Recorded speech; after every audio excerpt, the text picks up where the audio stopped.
Good morning. My name is Carl Wolf, and I was a precision electronics photographic repairman with a top secret crypto clearance in the United States Air Force. I was stationed at Langley Air Force Base in Virginia. In 1965, in mid-1965, I was loaned to the Lunar Orbiter Project at NASA on Langley Field. Dr. Colley was in charge of that project. They had problems with a piece of electronic equipment that was bottlenecking their production of photographs. I went to the facility, and when I walked into the facility, there were scientists from all over the world. I was stunned, actually, to see people at a NASA project from all over the world. It didn't make any sense to me initially. I was taken into the laboratory where the equipment was malfunctioning. I couldn't repair it in the dark. I asked to have it removed. A airman second class was in the dark room at that time. I was also an airman second class.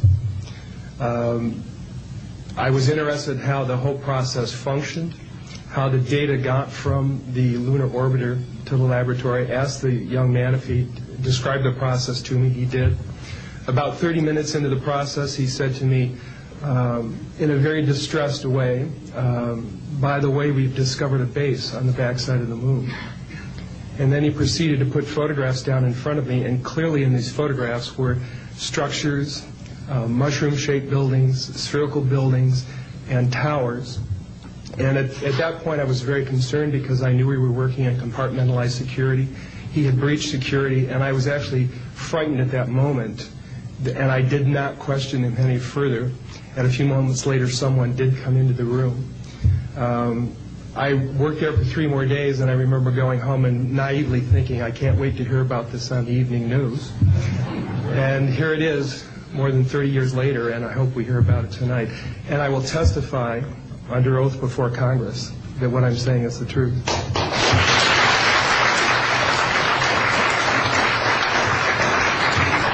Thank you, Carl. Good morning, everyone. My name is Donna Hare, and I worked at Philco Ford Aerospace from 1967 to 1981. During that time, I was a design illustrator, draftsman. I did the launch slides and landing slides, and also projection plotting boards, lunar maps for NASA. We were a contractor, but most of the time I worked on site, in Building 8. I had the opportunity to do extra work during downtime, which was between missions, and I walked into a photo lab, which was the NASA lab across the hallway. I had a secret clearance, which is not that high, but I was able to go into restricted areas, which this was. At the time, I was talking to one of the techs in there, and he drew my attention to a photograph, a NASA photograph.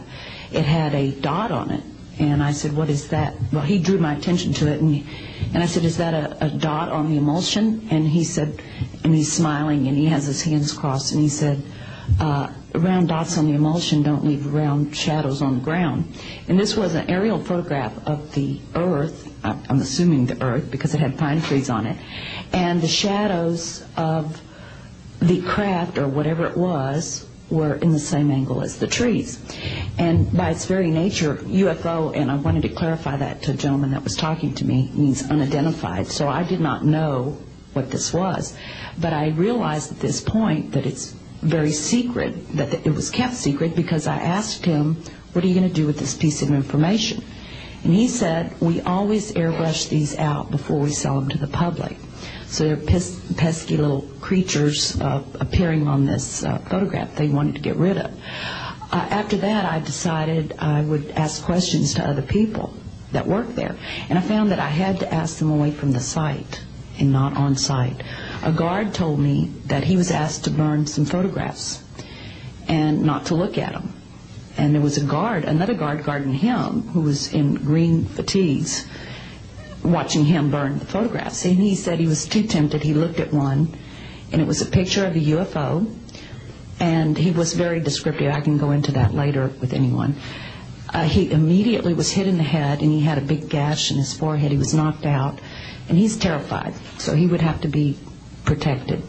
Another incident, I knew someone in quarantine with the Apollo astronauts.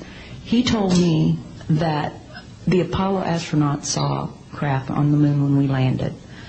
And that is what he told me. And he also was afraid, he said that the astronauts are told to keep this quiet. They're not allowed to talk about it. So I do want to let you know that I worked out there for a number of years, and I ran into this. So it's not something everyone knows that works out there for a long time. My boss didn't know about it. Some people that sat right next to me didn't know about it. It's very strange because I don't know how they can do it, but they can let some people know about it and then others not. I'm willing to testify before Congress that what I'm saying is true, and thank you very much.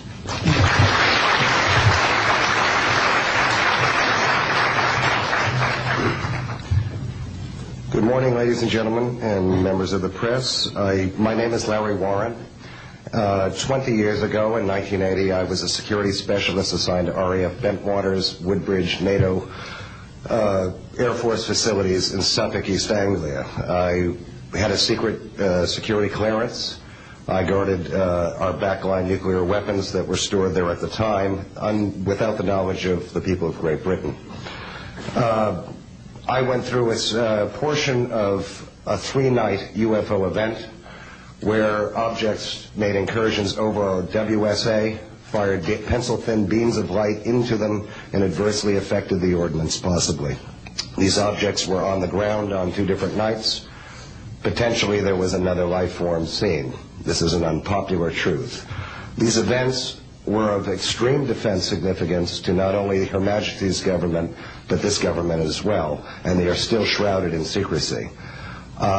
They are very complex, they are very vast. This is more about a human rights issue than just a UFO issue.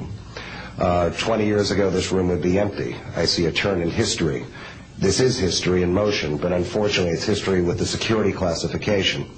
I would be more than honored to swear under oath that I experienced what I did, I saw what I saw. These events produced not only, after numerous denials by this government, a memo by Lieutenant Colonel Charles Holt, our deputy base commander, which reads like science fiction. It also produced, years later, an on-site audio tape he made as these objects performed their feats and did what they did and violated airspace. These events are of extreme defense significance. I hope my brothers in arms that went through these events will be given immunity at some point and be able to join us here. It is an honor to share the stage with all of these people. And I think for all our children, my son Dennis, God bless you, son, we can change the world. You're heroes for being here also, and I will testify in front of Congress if asked to. God bless. Thank you.